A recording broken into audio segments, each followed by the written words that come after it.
저는 건물 에너지 관련 그 일을 하고 있고요. 주로 이제 제로에너지 건축물 인증이라는 업무가 있습니다. 인증과 녹색 건축물 인증, BF 인증 이런 일을 하고 있는데 그 전에 이제 연구나 뭐 이런 일들을 했는데 건축 파트 중에서도 건축 환경을 전공했기 때문에 이 일을 했고 그다음에 오늘 주제도 제가 그 제 관련 분야, 뭐 정책하고는 좀 거리가 있지만 제 관련 분야에 대해서 하는 게 가장 합당하다고 생각해서 제로에너지 건축물 어떻게 할 것인가 그 주제를 정했고 지금은 제로에너지 건축물은 이제 그 우리 법 규정에 다 들어와 있어서 이미 진행되고 있는 그런 내용이라 건축 전공자들은 이미 다 알고 있습니다. 많이.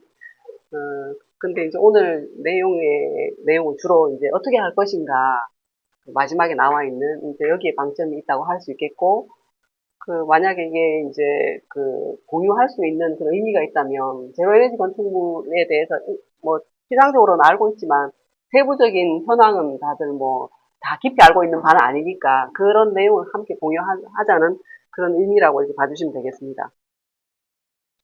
그래서 개념하고 그다음에 현황 여건 분석 그다음에 이제 이 제로에너지 건축물의 목적은 결국은 울산시 이산화탄소 감축 여기 탄소 감축에 있습니다. 그래서 그 탄소 감축 현황하고 제로에너지 건축물 실태 그다음에 온실가스 감축 방안에 대해서 진행을 하도록 하겠습니다. 첫 번째 제로에너지 건축물의 개념은 이제 인증 기준과 함께 알아보면 여기 나와 있는 모든 자료는 대다수가 그 제로에너지 건축 시스템이라고 그 국토부에서 운영하는 그 인증 시스템 홈페이지가 있습니다. 누구나 들어가면 지금도 여기 포털에 치면 나와 있는 그 자료를 제가 이제 캡처 떠서 가져와서 같이 공부한다 이렇게 보시면 되고요. 제로에너지 건물을 줄여서 이제 제부라고 이렇게 얘기하고 정의가 녹색 건축물 조성 지원법에 나와 있습니다. 어떻게 되어 있냐면은 건축물 에너지 부하를 최소화하고 신에너지 및 재생에너지를 활용해서 에너지 저희량을 최소화하는 그런 건축물이고 즉 다시 말해서 패시브 기술로 에너지 부하를 낮추고 그다음에 액티브 기술로 에너지 효율을 높이고 그다음에 이제 모자라는 우리가 이제 뭐 TV를 보거나 이렇게 하려면 전기가 필요하잖아요. 그런 것들은 신재생 에너지를 최대한 확보해서 전기를 사용하지 않는 데 이제 목적이 있는 거죠. 그다음에 이런 것들을 그 정부에서 실행할 때 그럼 과연 현실성 있는가 할 수 있겠는가 우리가 그거를 테스트하기 위해서 여기 나와 있는 것처럼 국립환경과학원 건물에 모두 다 적용을 해봤어요. 뭐 충분히 가능하고 우리가 이런 건축물을 지금 현재 한 3년 이상 공공건물에 적용하고 있고 이미 뭐 7천 건 이상의 사례가 있기 때문에 거의 일반화되었다고 할 수 있지만 내가 직접 지어보지 않았으면 이게 구체적인 세부 기술이 어떤 건지 알 수가 없잖아요. 여기 나와 있는 것처럼 단열, 창호 모든 것들의 외피 재료의 성능을 올리고 그다음에 여기 나와 있는 뭐 잘 모르는 내용이라 하면 벽면 녹화, 그다음에 지열, 그다음에 연료전지 뭐 이런 것들은 대규모 건물에서나 가능하고 소규모 제로에너지 건축물에서는 조금 잘 적용하지 않는 그런 사례라고 보시면 됩니다. 해외도 마찬가지입니다. 해외도 뭐 지금 미국, 중국, EU, 일본, 캐나다 사례 뿐만 아니라 선진국 대다수의 국가에서 제로에너지 건축물이 왜냐하면 이게 탄소 저감하고 연계되니까 건물에서는 할 수 있는 게 우리가 이제 에너지 효율 등급 제일 처음에 에너지 전략 설계부터 시작했거든요. 건축에서는 에너지 전략 설계, 에너지 효율 등급, 녹색 건축 인증 마지막 단위 제로 에너지 건축물입니다. 그래서 우리도 50년까지 전체 건물을 그렇게 할 건데 기존 건물은 그렇게 못하고 신축 건물에 대해서는 50년부터 100% 그렇게 한다고 보면 되고 해외도 똑같고 이제 추진 경과가 지금 보면은 25년도에 제로 에너지 건축물이 에너지 효율 등급이라는 이런 제도가 또 있어요. 그거랑 통합이 돼서 운영이 된다. 이거는 통합된다는 말은 국토부에서 더 적극적으로 이 제도를 운영하면서 건축물 단에서 에너지를 절감하겠다라는 의지를 표현한 것입니다. 그래서 처음에 이제 이게 되기 전 3년 전 가장 그 좀 거부감이 있었던 곳이 이 설계를 하는 설계사무소 또 시공회사 비용이 많이 발생하잖아요. 기존 비용보다 일반 건축보다 뭐 30% 많게는 40% 이상 발생하니까 그래서 굉장히 반발이 있었는데 그 법으로 정해놓으면 안 할 재간이 없지 않습니까? 그래서 이제는 누구라도 당연히 해야 되는가 보다 이렇게 생각하고 이미 추진되고 있다 이렇게 말씀드리고 그러면서 정부가 이제 민간 시장의 이 거부감을 좀 줄이면서 이거를 진행할 수 있도록 단계적으로 지금은 가장 마지막 단계가 5등급이라면은 5등급에서 4등급, 3등급, 2등급, 그 다음에 규모도 이제 처음에 3,000에서 뭐 1,000, 그 다음에 500 이렇게 낮춰가는 그런 상황에 있습니다. 그래서 이 마지막에 이 내용을 보시면은 여기 2050년에 모든 건축물이 제로에너지 건축물로 인증을 받아야 된다는 게 있습니다. 그냥 자발적으로 건물 설계하고 그다음에 시공할 때 제로에너지 건물을 지어라 이렇게 하면 아무도 안 하거든요. 그래서 정부가 인증 제도라는 걸 만들어 놨어요. 건축 분야에서는. 그래서 우리가 이제 장애인 무장애 인증 그것도 그 장애인들을 위해 배려를 하라. 자발적으로 안 되지 않습니까? 그래서 인증 만들어 놓듯이 건물도 마찬가지입니다. 그래서 이미 진행을 하고 있고, 그 세부적인 내용으로 이제 지금 요 세부적인 내용도 다 그 제로 에너지 건축물 홈페이지에 있지만 좀 들으시면 좀 지루하긴 할 겁니다. 근데 이제 핵심이 뭔지 이런 걸 좀 이왕 공부하는 거 아셔야 되니까 핵심이 제로 에너지 건축물을 국토부 정부에서 인증을 받으려면 그 우리가 지금 건물이 있다면은 기계 장비에 대한 효율이 성능이 올라가야 됩니다. 그 기계 장비라는 것은 냉난방기, 뭐 환기, 환풍기, 그다음에 이제 창호, 외피, 단열 이런 것들이거든요. 그 기계 장비와 건물에 대한 외피의 효율을 높이는 거를 에너지 효율 평가라고 합니다. 그것도 내나 인증입니다. 그게 이제 2 플러스 등급 여기 나와 있는 왼쪽에 나와 있는 것처럼 2 플러스를 만족해야 되고 두 번째, 자립률이 여기 이제 5등급까지 이렇게 나와 있는데 20% 이상 만족. 네? 네, 만족해야 되고 그 다음에 이제 관리 시스템이라고 이제 모니터링을 보면서 에너지 사용량을 보고 우리가 이제 아파트 신규 아파트에 들어가면 홈오토에 다 나오잖아요, 그죠? 수도량, 전기량 이렇게 나오듯이 그렇게 눈으로 보면서 에너지를 절감할 수 있게끔 그걸 반드시 하라.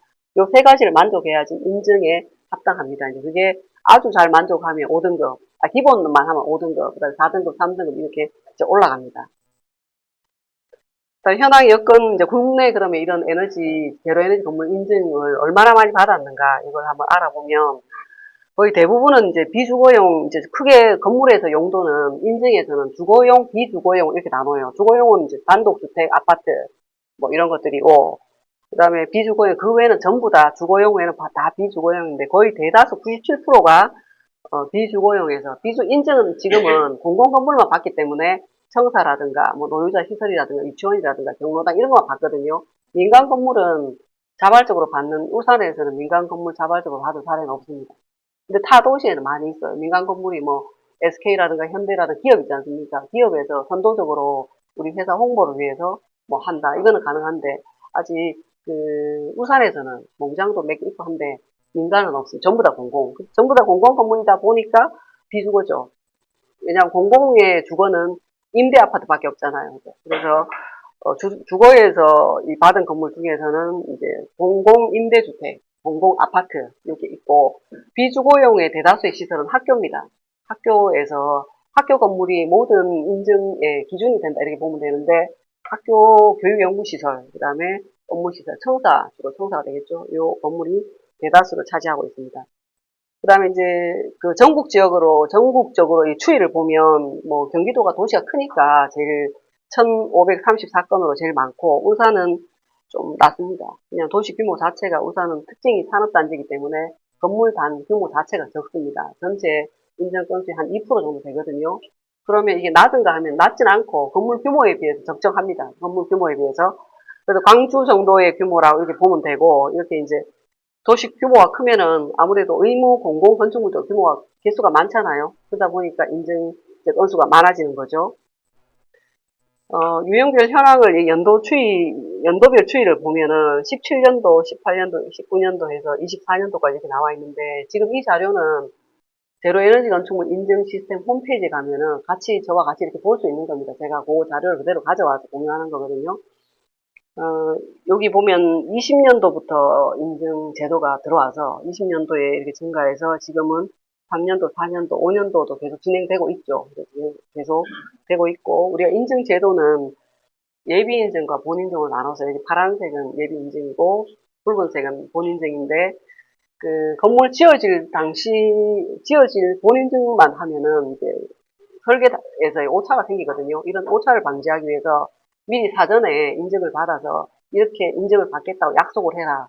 그 이후에 이제 본 인증은 그대로 이행하면 변경 없이 가는 거고 우리가 건물 설계단에서 준공할 때 보면 설계 변경이 많이 있지 않습니까? 그래서 거의 다 이제 변경이 있다고 이제 보는 거죠. 그래서 예비 인증, 본인증으로 나눠서 하는데 이런 절차는 매우 좀 번거롭다라고 얘기할 수 있어요. 우리가 에너지 절감을 위해서 제로 에너지를 건축을 해야 되고, 그다음에 인증 제도도 필요한데, 그러기 위한 그런 우리 뭐라 해야 되나, 시간과 돈, 이런 절차, 행정적인 그 비용 이런 것들은 매우 좀 지금 현재로서는 크다. 이렇게 할 수 있고, 향후에 이제 낮춰질 수 있는가, 이런 관점에 있어서는 낮춰줄 수 있지만, 결국은 여기에 들어가는 비용이라는 것이 전부 다 그 새로운 직업의 창출, 고용 시간의 확대 이렇게 되거든요. 그래서 그 사람이 하지 않고 기계적으로 한다면 낮춰줄 수 있지만은 사람이 했을 때는 이 비용이 시간과 비용이 비슷하게 가지 않겠는가 저는 개인적으로 그렇게 생각을 합니다. 그래서 지금 이제 예비인증, 본인증 전체 합쳐서 거의 7천 건이니까 굉장히 많거든요. 앞으로 이제 기하급수적으로 10,000건 이렇게 될 것이고 민간까지 가면은 새로 되는 모든 건축물은 인증을 받아야 된다. 이제 이렇게 보면 되고 울산에는 이제 1등급이 그 철새 홍보관 아시죠? 거기 1등급 제로에너지 건축물입니다. 다모동 철새 홍보관. 네. 그 다음에 수자원공사의 온산 정수장, 울산 온산 정수장이 있거든요. 거기도 1등급이고, 그 다음에 항만천 경비실을 이번에 이제 2개를 이제 하나 만들었는데 그런 거 1등급. 소규모는 충분히 가능하다. 왜냐하면 신재생 에너지를 좀 크게 할 수 있으니까. 근데 대규모 이런 건물만 해도 지붕이 면적이 좁잖아요. 근데 신재생 에너지를 많이 도입해야 되는데 신재생 에너지를 적용할 그 장소와 그다음에 용량이 없는 거죠. 안 그러면 비용이 건물 시공 투자비 대비 비용이 너무 많이 들기 때문에 그래서 소규모 건물로서 울산에 어쨌든 1등급 건물이 있다 이렇게 보시면 되고 그래서 대다수의 건물은 여기 나와 있는 5등급 진한 파란색 요에 해당합니다. 5등급과 4등급에 해당하고 지금 이제 1000제곱미터 이상의 공공건축물은 4등급까지 받아라라고 올해부터 그게 바뀌었어요. 그래서 다시 이제 이게 좀 신재생 에너지 그런 업체들은 좀 호황이고 그다음에 설계라든가 건축주 투자가 돼야 되는 이런 분들은 건축주는 공공 같으면은 지자체가 되겠죠. 이런 데는 굉장히 부담스러운 그런 그 상황입니다. 그래서 4등급까지는 제가 볼 때는 그냥 그렇게 어렵지 않게 가는데 3등급까지 올라가면 인증받기가 매우 어렵고 돈이 아무리 많이 있어도 땅이 없어서 그러면 이제 신재생 에너지 태양광이랑 이런 걸 해야 되잖아요. 연료전지나. 그러면은 이제 건물 면적을 우리가 이제 60%, 20% 이런 그 건폐율이 있는데 이 면적을 줄여서 태양광 패널을 해야 된다. 아니면 공사비가 100억인데 한 20억 원 지열 발전을 해야 된다. 이런 식으로 되는 거죠. 그 현실적인 어려움에 봉착하는 거죠. 그 사례를 보면은 최근에 21년도에 준공한 온산읍 행정복지센터가 있습니다. 5등급을 받았죠. 그래서 굉장히 비용을 많이 투자했는데도 불구하고 5등급인데 그때 적용된 외피의 재료는 24mm 컬러 로이 복층유리가 보통 제로 에너지 건물 지금 현재 신축은 모든 건물 이게 기본입니다. 24mm 로이 복층유리가 그다음에 회전문 하부 창호 기밀 테이프 그다음에 열교 차단 파스너 적용 이런 것들도 다 기본이고 그다음에 이제 GHP와 EHP를 공동으로 이제 사용해야 되고, 그다음에 이제 전기 온수기라든가 보일러 효율이 거의 100% 이상 되는 거, 그다음에 열 교환기, 열 회수율, 냉난방. 울산에는 전열 교환기를 모든 건물에 다 설치를 해야 돼요. 그래서 그 모 병원 신축할 때 객실이 작잖아요. 그럼 수십 개씩 막 한 층에 열 몇 개씩 있는데 객실마다 전열 교환기를 다 설치를 해야 돼요. 전열 교환기가 이제 이 오픈도어 창문을 개방하지 않고 그냥 그 기계 장치로 환기도 하고 그다음 폐열을 해소해서 쓰는 거잖아요. 그래서 이제 시공비가 몇 억씩 더 상승하는 거죠. 하지 않을 때보다 이런 문제도 있지만 어쨌든 잘 하고 있다. 그런 거부감도 있었지만 진행이 되고 있다. 그 외에 이제 핵심이 신재생 에너지를 도입해야 되는 게 필수기 때문에 20% 이상을 적용해야 되기 때문에 그 PV, 포토볼테이크, 이 PV 태양광 패널을 설치하고 이 용량이 부족하기 때문에 BIPB를 이 BIPB는 가동시를 6.2를 주거든요. 그래서 그 PB보다 6배 면적을 적게 해도 얘는 괜찮기 때문에 BIPB를 대부분 다 적용해서 요 건물을 받았고 그래서 이제 요거는 이제 국가에서 이게 민간 시장이 거부감이 많다 보니까 그러면 우리가 컨설팅을 해줄게 해서 컨설팅 자료를 배포를 했어요. 책을. 그 배포 내용에 보면 대안 1, 대안 2 해서 적용을 어떻게 하면 좀 비용을 절감할 수 있고 PB, BRPB를 어떻게 적용할 수 있다 이런 데이터를 다 올려놨어요. 그래서 만약에 건물을 짓는 기회가 있다 아니면 우리 뭐 단체에서 건물을 신축할 기회가 있다 이러면 이런 자료를 참고를 해가지고 뭐 5등급을 할지 4등급을 할지 판단을 하시면 될 것 같아요. 그 다음에 동탄 7동 도서관은 이제 1등급 사례라서 제가 이제 가져왔는데, 여기 1등급 돼 있죠? 조그만한 규모인데, 화성시 동탄 이 택지지구에 있고, 여기도 보면 창호 성능, 기밀 테이프, 그 다음에 열교환기, 열회 수용 개선, 그 다음에 공사비 정액은 뭐 얼마 있지만, 어쨌든 1등급을 받았는데, 공공건축물이 아니면 불가능한 그런 일이죠. 5등급하고 제가 간단하게 창호 성능 개선했지만 23mm 로이 복층 유리도 전체 다 28mm 로이 복층 유리 보통 단열재 PF 보드 같은 것들은 90을 쓴다면 130을 쓰고 그 다음에 효율이 아까 뭐 15%돼 있으면 20% 효율이 높은 장치를 쓰고 그다음 규모가 크지 않기 때문에 전체적인 에너지 사용량이 조금 크진 않잖아 이 규모에 맞춰서 그래서 적은 건물은 1등급을 받기가 조금 유리하고 예, 그런 차이가 있습니다.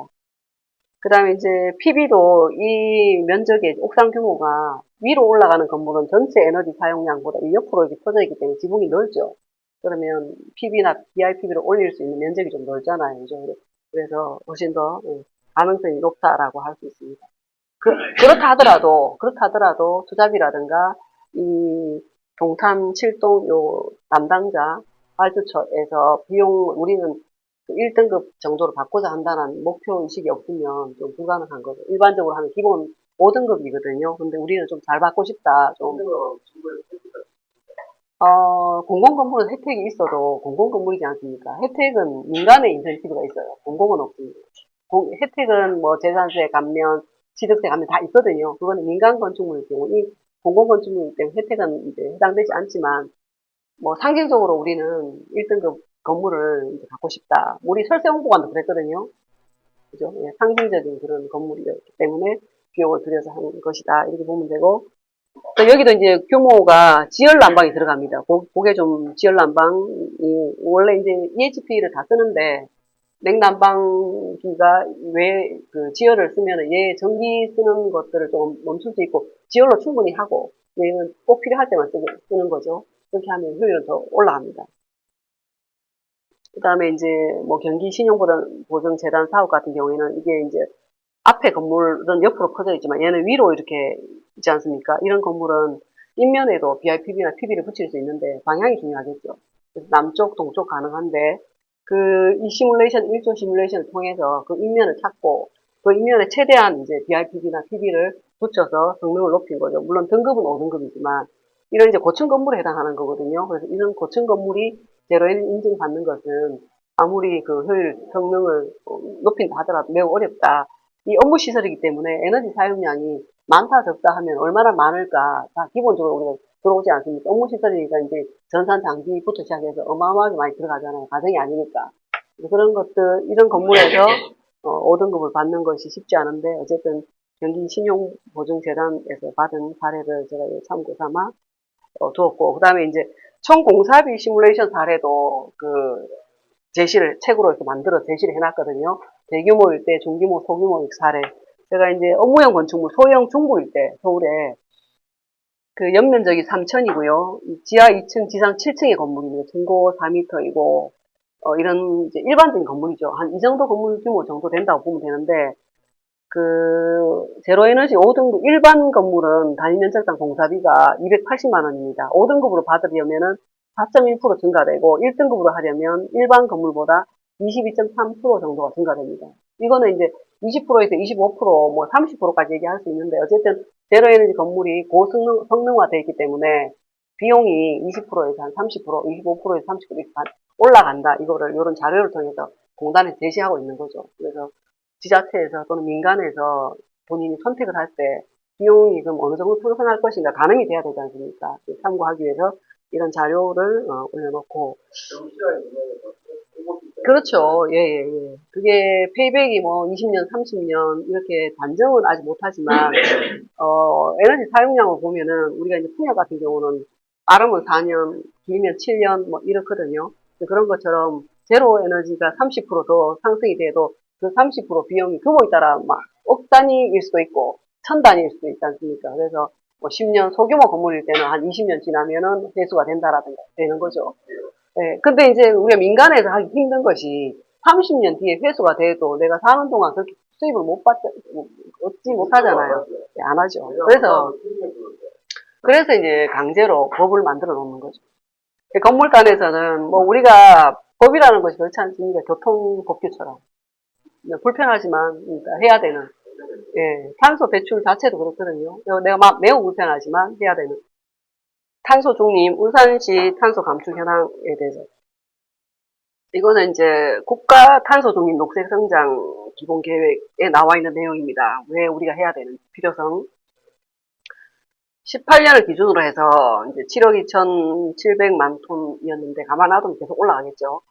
그래서 40% 감축하자 해가지고 4억 3,600만 톤으로 목표를 잡고 건물단에서는 이제 4,100만 톤으로 목표를 잡았는데 안 된다. 더 줄이자 우리가. 그래서 3,500만 톤으로 목표를 잡아서 지금 현재 그 목표를 위해서 달려가고 있고 그때 이제 핵심이 건물단에서는 제로에너지 건축물 확대가 있습니다. 이게 핵심입니다. 그래서 이제 제로에너지 건물을 제가 주제로 잡게 됐고 그림으로 이게 이제 많이 보셨어요. 그림 40% 감축. 가만두면 이렇게 올라갑니다. 탄소 배출량이.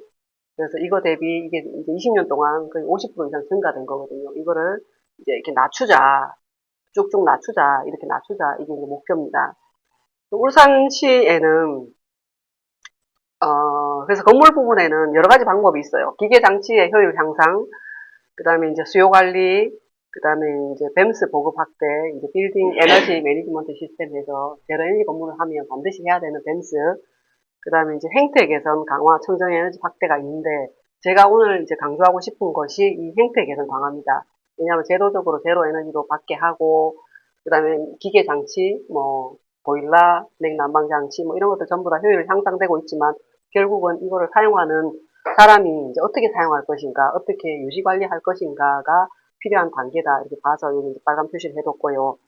울산시에는 전체 그 건물 서울, 부산, 대구 이렇게 보면 건물 동수가 여기가 1,000동입니다. 그래서 7만 8천 동이 주거용이고 비주거가 이제 6만 1,000동 해서 뭐 규모는 우리와 주로 이제 광주를 저 비교하는데 유사합니다. 건물 규모 건물단으로 보면 산업도시인 것 치고는 건물이 좀 작은데 어쨌든 건물 동수는 이렇게 나타낼 수가 있고 그 증감 추이도 주거 비주거로 구분하면 이렇게 쭉 증가하고 2015년부터 건물이 이렇게 신축이 줄어들었어요. 근데 21년을 계기로 해서 다시 이렇게 현상 유지하고 증가하고 있는 그런 단계입니다.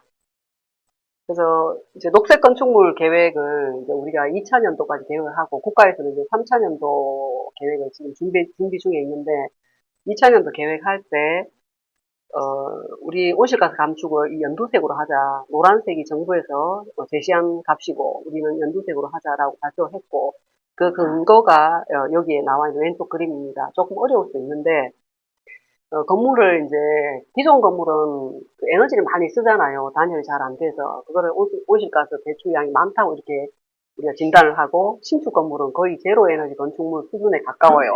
그 기준 연도가 2018년이라 18년까지 지어진 건물과 18년 이후에 지어진 건물로 나눠요. 그래서 18년까지 건물을 구성능 건물이라 하고 그 이후의 건물을 신성능 건축물이라고 하는데 온실가스 산출 방법이 다릅니다. 이거는 정부에서 우리 건물단에서는 온실가스 배출량을 이렇게 산출하자 약속을 하고 배출량 집계를 하는 거죠. 그래서 여기 나와 있는 것처럼 연두색까지 가면 2018년 기준으로 해서 2050년에 울산은 160만 톤으로 건물단에서는 배출량을 줄일 수 있다. 이게 굉장히 큰 값이거든요. 가만 놔두면 어떻게 올라가냐면 수직으로 이렇게 상승해요. 근데 이제 우리가 감축 노력을 많이 하면 노란색까지 정부에서 할당량을 줘요. 지자체마다 얼마를 감축하라 이렇게 할당량을 주고 감축 노력을 하면 이만큼. 근데 목표량을 이렇게 연두색으로 하고 실제 이제 산정을 하고 뭐 제로 에너지도 확대하고 우산시에서 노력을 하면 연두색까지는 못 가더라도 근처로 가겠죠. 그래서 5년 전에 277만 톤으로 예측을 했는데 실제로 지금 여기가 2025년 현재거든요. 요 두 번째 선이 여기 거의 근접해서 지금 온실가스 배출 건물단에서 그렇게 하고 있습니다. 그래서 개인이 모든 건물을 관리할 수는 없지만 이 온실가스 배출이라는 것은 에너지 소비량이기 때문에 결국은 전력량 집계, 그다음에 도시가스량 집계, 그다음에 뭐 석유라든가 연료 집계, 산단 말고 이제 건물 부분에서의 에너지를 집계하면 그거를 배출량, CO2 양으로 산출할 수가 있거든요. 그게 이제 목표량으로 가능하다 이렇게 이제 해서 이렇게 제시한 사례이고 거기에 핵심이 제로에너지 건축물입니다. 그래서 그때 제로에너지 건물 확대, 그 다음에 기존 건물 관리, 이제 리모델링이 되겠죠. 그 다음에 뭐 행태 개선, 운영 방안, 그 다음에 녹색 건축 문화 확산 이런 걸로 해서 뭐 이런 비전을 제시한 바 있습니다. 4년 전에 이제 내년도 이후에 다시 3차 계획을 수립할 단계에 있습니다. 울산시는. 그 다음에 제로에너지 건물은 울산시에서 3,000제곱미터 미만의 규모의 건물 받은 사례입니다. 여기 뭐 혹시 아는 건물이 있을지 모르겠지만 학교라든가 뭐 중구 가족센터라든가 뭐 여러 가지 건물이 있고 3,000 미만에 보면은 2,934, 뭐 2,993 이런 건물이 있지 않습니까? 3,000 이상이 되면은 이제 또 인증을 받아야 되는 항목이 또 있어요. 그래서 이게 3,000이 되지 않게 하기 위해서 뭐 2,999 뭐 이렇게 할 수 있겠죠. 그래서 저는 이제 민간은 그렇게 할 수 있어요. 비용이 많이 발생하고 이거 인증을 하나 더 받음으로 인해서 비용이 뭐 1억이 왔다 갔다 하면 그렇게 될 수 있겠죠. 근데 공공건축물인데 물론 공공도 아껴야 됩니다. 근데 이게 상징적인 건물이기 때문에 공공건축물을 아끼기 위해서 전부 다 2,934.9에 제가 빨간 표시해 놨는데 이런 건물 있고 3,000 대다수가 이제 3,000제곱미터 미만의 규모이고 대규모 건축물이 이게 뭐 종합건설본부라든가 광역시 시립 노인복지관이라든가 울주종합체육센터라든가 이런 지금 현재 집계된 게 11개 도가 제로에너지 인증을 받은 건축물이 있습니다. 그래서 이렇게 많이 150개 예비인증까지 하면 한 153개 정도 되거든요. 이렇게 많이 인증을 받았기 때문에 울산시에서 건축 관련 시공자나 건축 설계자나 이런 제로에너지 건물에 대한 인식은 다 내용을 알고 있고 뭐 세부적인 것만 모르지만 그 다음에 소규모 이제 제가 조사하는 건물입니다. 약사동 제방유역 전시관이라고 그 온실가스 인벤토리 구축 사업이라는 연구 사업을 통해서 조사하는 건물인데 에너지 사용량이 이제 연도별 그 분포를 볼 수 있고 이때 온실가스 원단위가 0.04 이렇게 계산을 했습니다. 여기서 제가 드리고 싶은 얘기는 건물이 이제 사진은 못 보여드리지만 소규모이고 공공건축물이고 그다음에 거의 제로 에너지 수준에 가깝게 시공이 되어 있는데도 불구하고 관리자가 없어요. 그 모니터링 관리자가 경비를 겸하는 그분이 관리를 하다 보니까 그 에너지 관리가 전혀 안 되는 거죠. 그 대신에 이제 비용이 나오면 고지서에 따라서 비용도 납부하고 다 이런 걸 하는데 어디서 많이 소비되는지 어떤 장비가 과하게 운영되고 있는지가 판단이 안 되는 거예요. 왜냐하면 여기 항원 항습기가 제방유적 전시관이기 때문에 전시가 목적이거든요. 그러다 보니까 이 전시 작품에 대한 공간의 습도 유지가 매우 중요해서 항온 항습기가 6대가 있는데 이것이 제대로 운영이 안 돼서 항온 항습기는 그대로 있고 일부만 가동을 하고 나머지 이제 그 비가 오거나 또 습한 날에는 거의 그 이동용 제습기 있지 않습니까? 제습기. 그 제습기를 운영하면서 가동을 하고 있더라고요. 그거는 순간적으로 제습을 하는 거기 때문에 전력 소모량이 아무래도 크겠죠. 그 다음에 기존의 항원 항습기를 잘 운영하면 굳이 그거를 사용하지 않아도 되는데 이제 제가 이제 그런 아쉬움이 남아서 그 전력량 사용이라든가 시스템이 다 돼 있는데도 불구하고 운영을 못하면 무용지물이다. 특히 이제 민간 개인 건물 같으면은 그걸 활용을 하라고 노력을 할 거 아닙니까? 근데 공공은 이제 계속 담당자가 변경되고 그다음에 담당자가 여기는 뭐 전시관이기 때문에 파괴사기 때문에 이 또 건물 에너지에 대해서 전문가가 아니지 않습니까?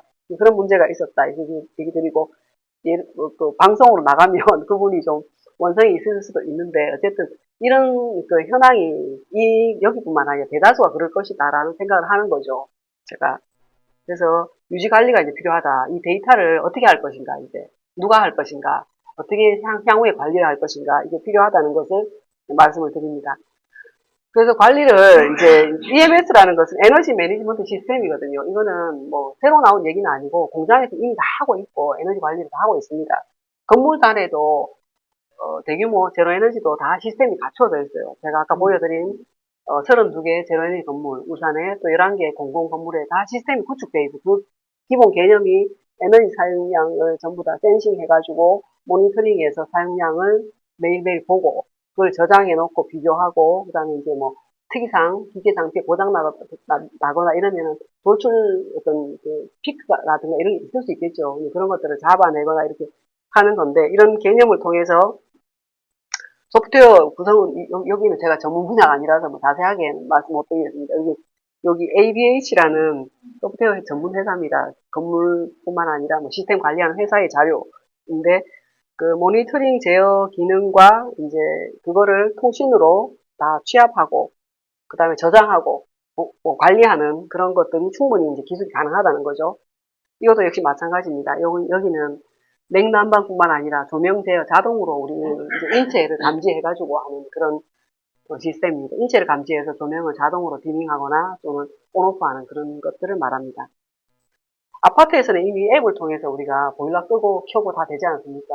네, 그것이 일환이라고 할 수가 있어요.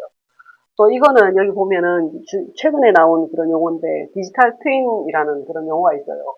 모든 것을 원격으로 가상의 현상을 만들어 놓고 화면을 보면서 시뮬레이션 하기도 하고 관리하기도 하는 그래서 여기에 설비 자재 관리라든가 유지 보수 전자도면 관리 이런 것들이 있는데 에너지 소비량 또는 에너지 요금 이 관리를 이 시스템을 통해서 하자. 이걸 한꺼번에 모아서 누군가 전담으로 관리하자. 이런 개념입니다. 지금 화면에 나와 있는 자료는 전부 다 여기 홈페이지에 나와 있는 회사의 홈페이지 자료입니다. 요거는 요런 대시보드 화면은 제로에너지 그 시스템이 그 인증 시스템의 필수거든요. 거기에 이렇게 에너지 사용량이라든가 자립률이라든가 화면을 볼 수 있게끔 해놨습니다. 요런 화면으로 다 이제 인증을 받아야 되는 거죠. 이거를 이제 사진을 캡처 떠가지고 보고서에 넣고, 그럼 인증하는 곳에서 뭐 이렇게 눈으로 확인할 수 있는 데이터인가를 확인해서 이제 허가를 내줍니다. 그래서 결국은, 비용이 필요한데 이것을 왜 해야 되느냐. 민간에 하지 않느냐. 뭐 울산시에서 일괄 돈 들여서 해야 되느냐. 제가 이제 녹색 건축물 계획을 2회차 하면서 데이터를 관리해야 된다. 온실가스라는 것이 그 량이라는 것이 자동으로 집계 되는 것이 아니고 정부에서 다 하고 있다 하더라도 지자체만의 관리를 해야 우리가 얼마를 감축해야 되고 어떤 분야에서 더 감축해야 되고 이거를 파악할 수가 있다. 근데 그게 어려운 시절에는 감히 엄두를 못 냈지만 지금은 이미 모든 데이터가 축적이 되고 있다.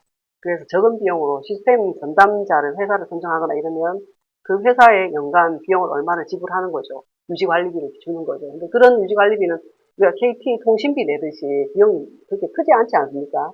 시스템 구축을 해서 어마어마하게 뭐 화면을 다 보고 이런 게 아니고 그 하나의 회사에서 전부 다 이게 통신으로 다 연결돼서 데이터를 가져올 수 있기 때문에 그 데이터를 땡겨와서 지금 울산시에서는 뭐 44개밖에 안 되고 예비 인증까지 다 한다 하더라도 현재까지는 150개밖에 안 되거든요. 그래서 이런 것들을 갖고 누군가 관리를 하면 연면적 대비 단위 면적당 이 공공건물은 에너지 사용이 너무 많아. 좀 줄여야 돼. 이런 얘기를 할 수 있는 거죠. 실제로 에너지공단에서 1000제곱미터 이상의 공공건물은 공단으로 보고를 하게 돼 있어요. 그런 것들은. 근데 그 일이 너무 복잡하니까 뭐 하는 것도 있고 안 하는 것도 있고 이렇거든요. 근데 제로에너지 건물이 일반화되고 있기 때문에 우리가 하나의 어떤 장치로서 탄소 감축을 위한 장치로서 그 전담부서와 그다음 전문 업체를 통해서 부산시 건물단의 탄소 감축을 해야 된다. 이렇게 하고 산업단지는 잘 아시는 것처럼 배출량 관리를 하고 있지 않습니까? 정기적으로 그죠? 계속 보고를 하고 그래서 그런 것처럼 건물단에도 이런 감축을 해야 된다는 것이 본 지금 오늘 그 주제의 주요 내용이 되겠습니다. 네, 발표는 여기까지입니다. 감사합니다.